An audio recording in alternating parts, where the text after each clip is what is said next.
Hello बच्चों, let's read the question. So question says that suppose that a standard hydrogen electrode was arbitrarily assigned to a value of 1 volt. Okay.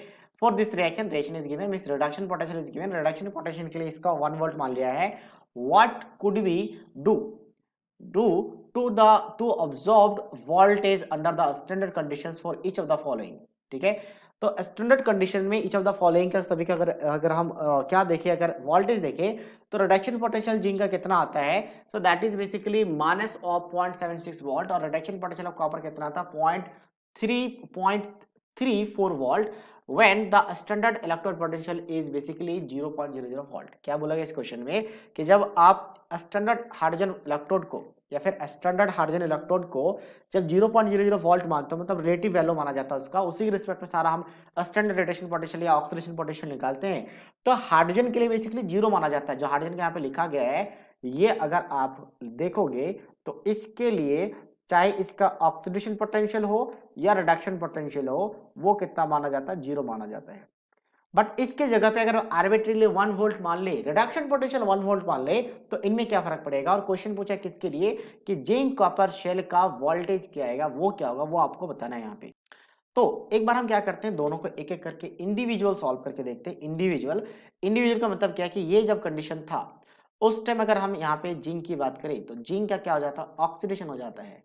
Zinc का oxidation क्यों, क्योंकि zinc का अगर हम देखेंगे reduction potential negative है तो जिंक का ऑक्सीडेशन इजीली हो जाएगा. तो इस केस में जिंक क्या हो रहा है आपका Zn+2 से सॉरी Zn से Zn+2 में जा रहा है. ठीक है, Zn+2 में.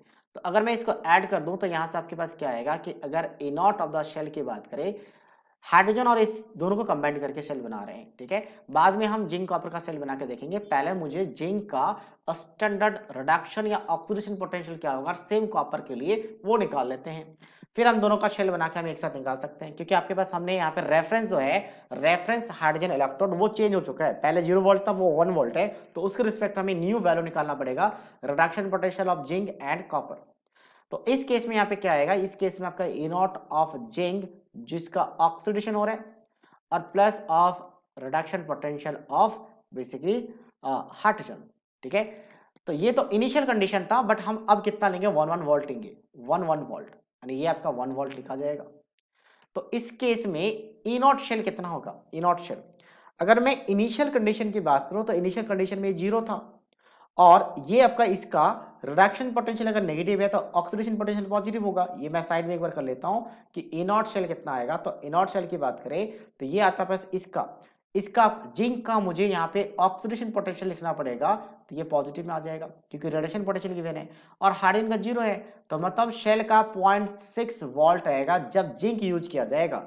अब देखो हमने क्या किया, रेफरेंस चेंज किया है, मतलब जीरो ना मान के 1 मान रहे, सेल तो वही है, कंडीशन सेम है.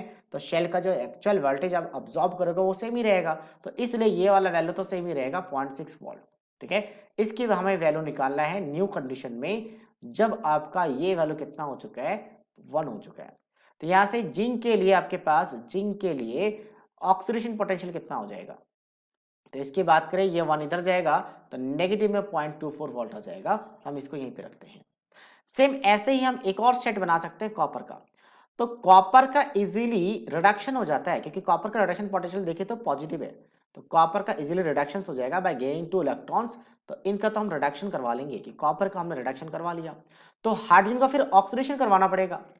हाइड्रोजन का फिर मुझे क्या करवाना पड़ेगा, यहाँ पे रिडक्शन की जगह पे ऑक्सीडेशन करवाना पड़ेगा. तो अब यहाँ पे कॉपर का, क्योंकि कॉपर का रिडक्शन पोटेंशियल ज्यादा है एज कंपेयर टू हाइड्रोजन, क्योंकि हाइड्रोजन का देखोगे 1 है और यहाँ पे कितना आपके पास, अच्छा 0.34 वोल्ट है. तो इनिशियल कंडीशन की बात करते हैं. तो इनिशियल कंडीशन में कॉपर का अगर रिडक्शन पोटेंशियल देखेंगे तो 0.34 वोल्ट है. ठीक है, रिडक्शन पोटेंशियल.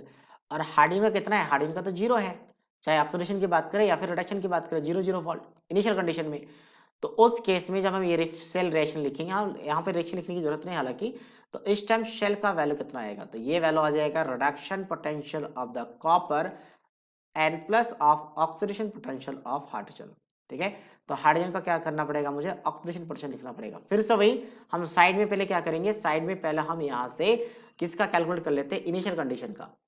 तो इनिशियल कंडीशन का हम देखेंगे, कलर थोड़ा सा फेड है, हम कलर चेंज कर लेते हैं कि ए नॉट कितना आएगा. तो ए नॉट ऑफ शेल अगर देखा जाए शेल का कितना आएगा, तो इसका 0.34 वोल्ट है और हार्डन का 0, तो 0.34 वोल्ट। फिर से वही चेंज नहीं करेगा ये वैल्यू। जब हम इसको हटा के अगर हम 1 वाला ले ले, तो 1 का रिडक्शन पोटेंशियल पॉजिटिव है, तो यहाँ पे ऑक्सीडेशन पोटेंशियल नेगेटिव आ जाएगा ना, -0.10 वोल्ट आ जाएगा। तो यहाँ पे क्या रखेंगे वैल्यू, आपका रिडक्शन पोटेंशियल हमें कॉपर का निकालना है, और ये वैल्यू आ चुका है -1। तो इसको अगर इधर लेके जाएंगे तो मुझे यहाँ से रिडक्शन पोटेंशियल ऑफ कॉपर आ जाएगा। तो कॉपर का रिडक्शन पोटेंशियल कितना है यहाँ पे, बेसिकली 1.34 वोल्ट। तो अब जब कॉपर और किसका शेल बना रहे, हम बेसिकली कॉपर और जिंक का शेल बना रहे हैं, या फिर जिंक और कॉपर की बात कर लेते हैं, जिंक और कॉपर।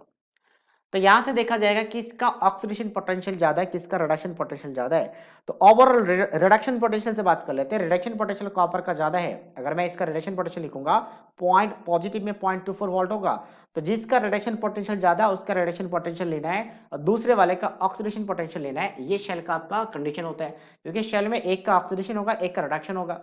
तो अगर शेल में एक का ऑक्सीडेशन एक का रिडक्शन होगा, तो ऑब्वियसली मुझे एक का ऑक्सीडेशन पोटेंशियल लेना पड़ेगा। तो यहाँ पे जिंक का ऑक्सीडेशन पोटेंशियल लेंगे और कॉपर का रिडक्शन पोटेंशियल।